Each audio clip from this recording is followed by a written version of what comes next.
காஷ்மீரின் வளர்ச்சிக்கு மத்திய அரசு துணை நிற்பதாக பிரதமர் நரேந்திர மோடி தெரிவித்துள்ளார்.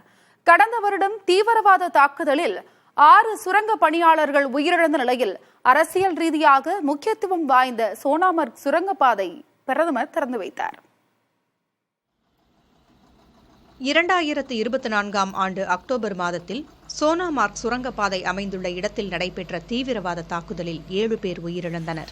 சுரங்கப்பாதை திட்டத்தில் பணி செய்து வந்த 6 தொழிலாளர்கள் மற்றும் 1 மருத்துவர் இந்த தாக்குதலில் கொல்லப்பட்டனர். தீவிரவாத தாக்குதலில் பாதிக்கப்பட்ட சோனாமார்க் சுரங்கப்பாதை திட்டம் 12 கிலோமீட்டர் தொலைவு கொண்டது. 2700 கோடி ரூபாய் செலவில் கட்டப்பட்டுள்ள இந்த சுரங்கப்பாதையை பிரதமர் நரேந்திர மோடி நேரில் திறந்து வைத்தார். ஜம்மு காஷ்மீர் மக்களின் வளர்ச்சிக்கு மத்திய அரசு உறுதுணையாக இருக்கும் என்று பிரதமர் தெரிவித்தார். आज लोग रात के समय लाल चौक पर आइसक्रीम खाने जा रहे हैं. रात के समय भी आज श्रीनगर में लोग अपने बाल बच्चों के साथ सिनेमा हॉल में जाकर फिल्में देखते हैं, आराम से खरीदारी करते हैं.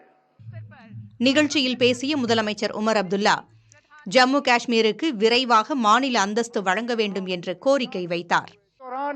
आपने तीसरी भी बात की जिसको लेके लोग अक्सर बेशतर मुझसे सवाल करते हैं, मेरे साथी काबिना के, मीडिया के, यहाँ के रहने वाले.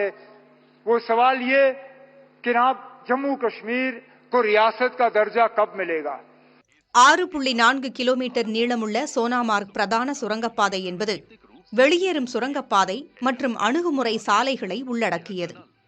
கடல் மட்டத்திலிருந்து 8650 அடி உயரத்தில் அமைந்துள்ள இந்த சுரங்கப்பாதை ஸ்ரீநகர் மற்றும் சோனாமார்க் இடையே லே வரை செல்லக்கூடியது. நிலச்சரிவு மற்றும் பனிச்சரிவு வழிகளை தவிர்த்து பாதுகாப்பு முக்கியத்துவம் வாய்ந்த லடாக் பகுதிக்கு பாதுகாப்பான மற்றும் தடையின்றி பயணம் செய்வதை இந்த சுரங்கப்பாதை உறுதி செய்யும். இது சோனாமார்க்கை ஆண்டு முழுவதும் செல்லும் இடமாக மாற்றி குளிர்கால சுற்றுலா, சாகச விளையாட்டுகள் மற்றும் உள்ளூர் வாழ்வாதாரத்தை மேம்படுத்தும் என்று நம்பப்படுகிறது. இந்த பொறியியல் சாதனையை நிகழ்த்திய கட்டுமான தொழிலாளர்களை பிரதமர் சந்தித்து உரையாடினார். புதிய தலைமுறைக்காக கணபதி சுப்பிரமணியம்.